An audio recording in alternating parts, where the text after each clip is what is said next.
When it comes to managing your money and building wealth, there's so much advice out there that it can feel completely overwhelming. Let's face it, most of it is either outdated, boring, or just plain unrealistic for us people in real life. But here's the thing, just reading any personal finance book isn't going to cut it. Many of them rehash the same tired tips, and they don't get to the heart of what really takes to really change our financial life. That's why I'm sharing the books that have completely transformed how I think about money. Now, these aren't just about saving a few bucks here and there. They're about shifting your mindset, taking smarter actions, and building the kind of wealth that changes every part of your life. The beginning of all of this journey is starting to become frugal, and there are some of these in here too.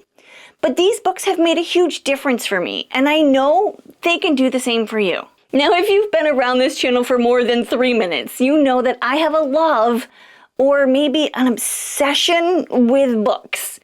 I also love collecting books, which I've learned is a completely different hobby than actually reading books. And it's that one thing when it comes to being frugal, I don't want to give up. So I've added a budget line for books, specifically for books, into my budget every single month.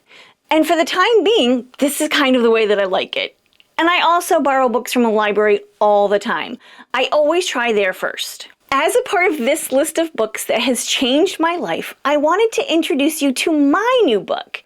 I know I'm biased, but my mom also loved it. Okay, maybe she's a little biased too. But I think this book is a really great resource for women or anyone to manage their money a little bit better. I'm going to share more about it in a little bit, but let's get to my other favorites first.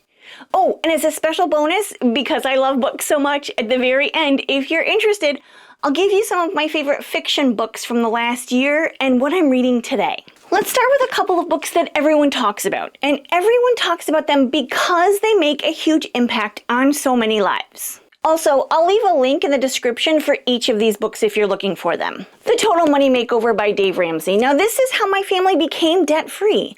And as a certified Ramsey Solutions financial coach, Dave's system is a proven way to be debt-free. It's happened over and over again.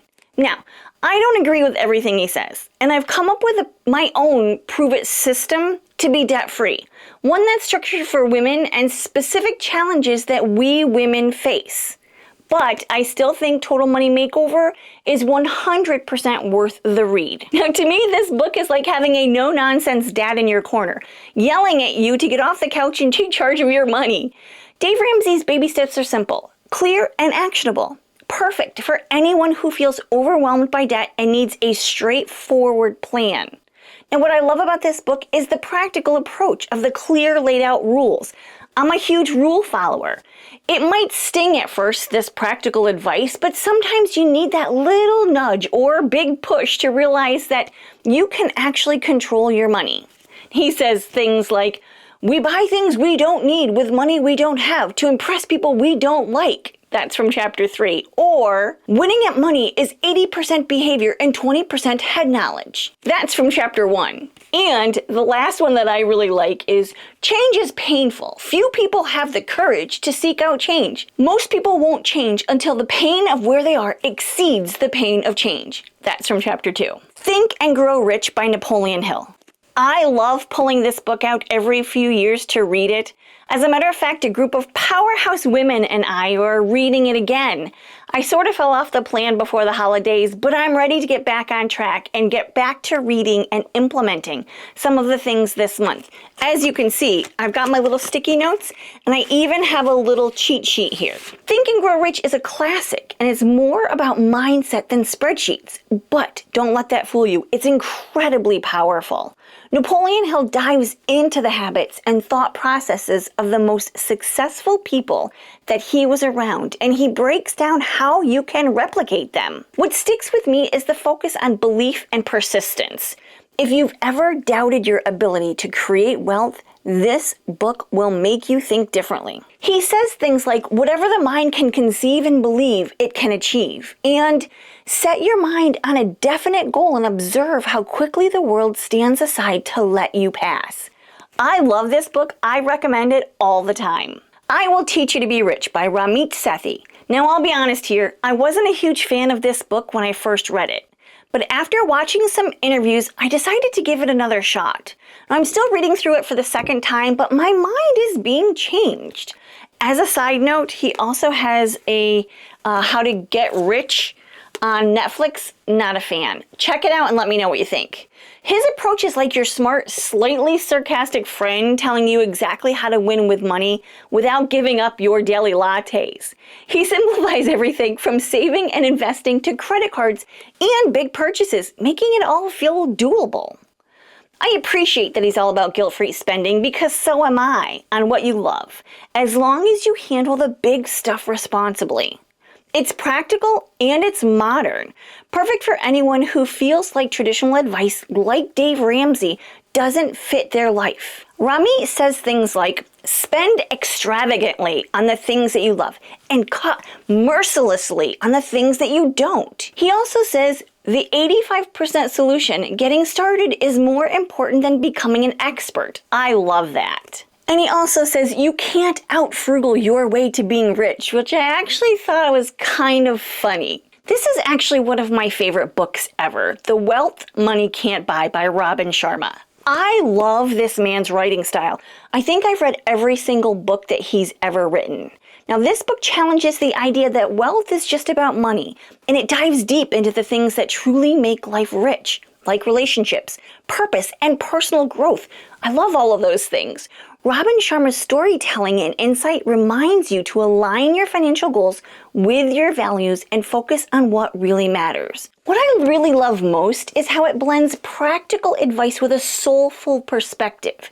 It inspires you to live a life that feels abundant in every sense of the word. He says, so you've been hurt, and yes, you've been scarred. I get you. I've been there too. Yet may I humbly suggest that you celebrate your scars and worship your wounds because they have served you beautifully.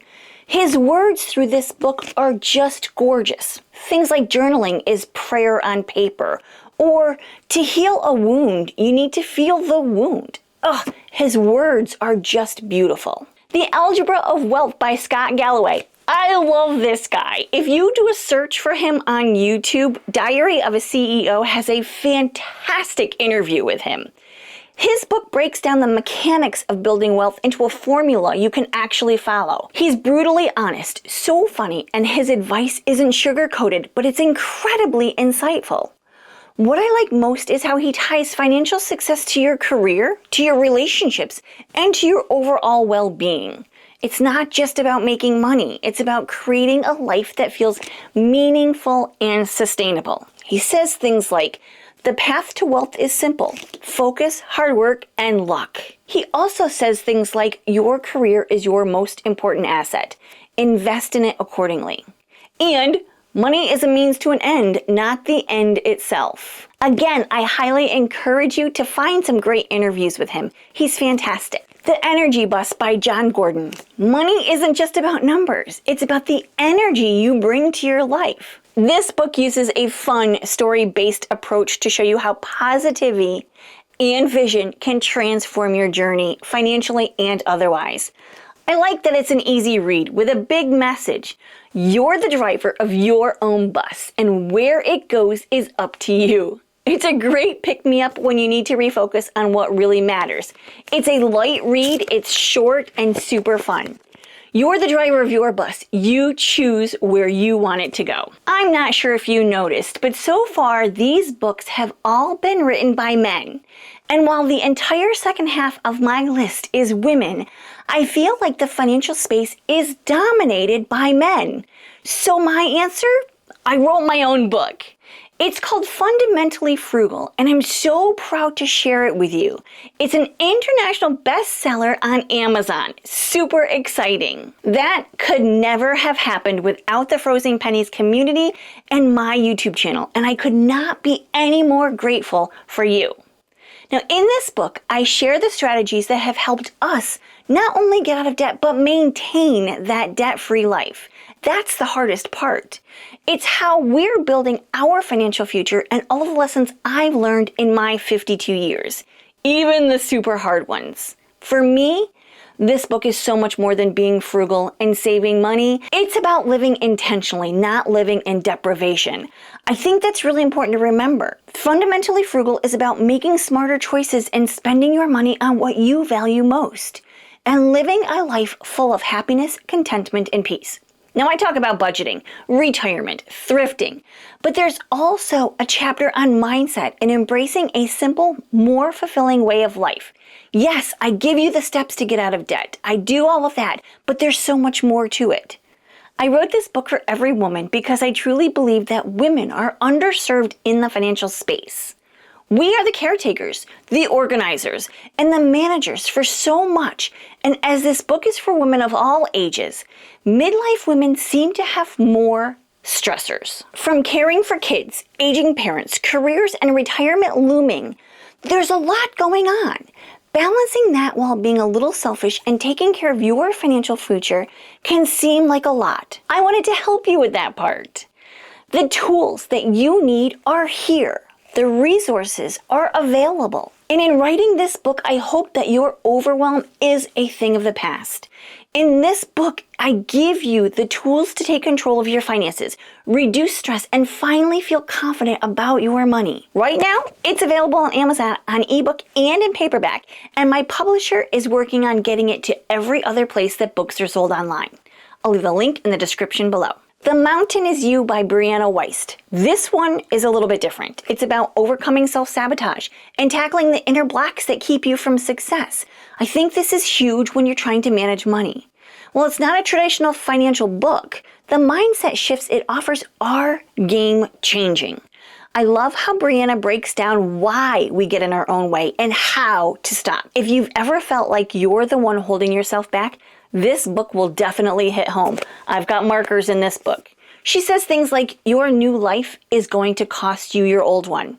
And self-sabotage is when we say we want something and then go about it, making sure it doesn't happen. This is by far one of my favorites, and I plan on reading it again because I have a lot more to cover. Invested by Danielle Town. If the thought of investing makes your eyes glaze over, Danielle's journey into the world of stocks will inspire you. If you want to learn more about stocks, she's your girl.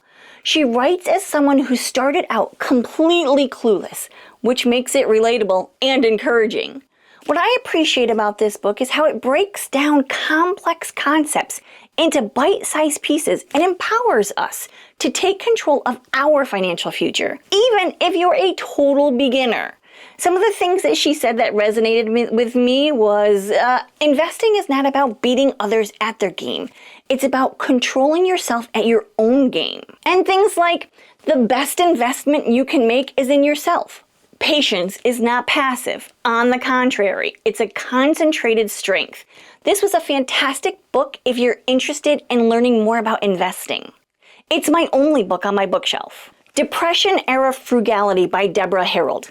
This book feels a little bit like sitting down with a wise elder who's been through hard times and knows how to make the most of what you have. Deborah shares practical, timeless tips for searching for a dollar, stretching a dollar, reducing waste, and finding joy in the simplicity. Lessons drawn from the Great Depression. What I love about this book is how it shows that frugality isn't about deprivation, but creativity and resourcefulness. It's a heartwarming reminder that living simply can bring true contentment. It was a fantastic read. It's not very long, a lot of great tips. This one is by far one of my favorites. You can see how many tabs. The Ultimate Retirement Guide by Susie Orman. Now, Susie offers straightforward advice tailored for those of us over 50, focusing on practical steps to secure a comfortable retirement. I really like this book. It's a go-to guide. She covers everything from downsizing and smart spending to delaying Social Security benefits, all while acknowledging the unique challenges that we, as women over 50, face today. What I love most about this book is Susie's no-nonsense. I mean, I've always really liked her. She's not here to sugarcoat the tough stuff about retirement planning, but she tells it like it is, in a way that feels clear, doable, and super empowering. And not rude. Sometimes Dave Ramsey can come off as rude. I don't find her doing the same thing. What really stands out to me is how she focuses on starting from where you are right now. It's such a comforting reminder that no matter your situation, you can take steps today to work toward financial security. And that makes the whole process feel so much more manageable. She says things like, the only way to conquer fear is through action. And making smart choices in your 50s and 60s will give you the gift of not having to worry about finances in your 70s, 80s, and 90s. And lastly, something that kind of stood out to me is there's no loans for retirement. Okay, those are my books. Those are my favorite non-fiction personal development and financial books. Let's talk quickly about fiction. Here are my top fiction books from the last few months in order of favorite. And all of these are on my Kindle right now and came from the library. So I'm going to have to show you some photos. The 7 Husbands of Evelyn Hugo by Taylor Jenkins Reid. I could not put this book down. I read it in the lift to the airport. I read it while I was waiting for my flight to take off. I read it on the plane, both planes. I could not stop. I actually ended up finishing it the night that I got home because I was so invested and absorbed in the storyline. It was phenomenal. I highly recommend this book. I also never read anything by Taylor Jenkins Reid, and I did try to read Daisy Jones and the Six, and I just couldn't get into it. It was kind of like a interview type style, and it just wasn't for me. But the other books that she has read, there's a few more on my list. Next, Eleanor, Oliphant is Completely Fine by Gail Honeyman. This was an adorable story about a neurodivergent girl who had been through a lot. She had a crazy history, and she was so sweet and so kind. And the friendships and relationship that she has in life. It's an excellent read, a very sweet story, highly recommend. Lessons in Chemistry, a novel by Bonnie Garmus. Holy cow. This was another book that once I started, I couldn't stop. I didn't want to put it down. I remember it being 3 o'clock in the morning and still reading this book. I couldn't believe how fast time went on this. Lessons in Chemistry is a novel that takes place, I believe, in the 1950s. And the heroine in the story is brilliant, super smart chemist who has to deal with the sign of the times and ends up on a cooking TV show. So fantastic. The last book I read was Hello Beautiful by Ann Napolitano. I wasn't a fan. I finished it because I was really hopeful that it would get better. It was just okay all the way through it. I normally have a rule that if I get a third of the way through the book and I hate it, I'm not going to go on. But this one, by the time I was a third of the way through, I was like, okay, I have hope for this book. I like the storyline. Let's see where it goes. I can't recommend it. And what I'm currently reading right now, The Nightingale by Kristen Hanna. This book takes place during the Nazi wartime in France when the Nazis have taken over France. It is such a fantastic read so far. I'm really enjoying it. The storyline right now is about 2 sisters who are undergoing this transition of wartime and how the youngest sister wants to join the war battle. So it's very, very good. I'm actually quite enjoying it. And as of this point, I would highly recommend this book. So tell me what you're reading. Please give me all of the fiction and the nonfiction. I love this stuff.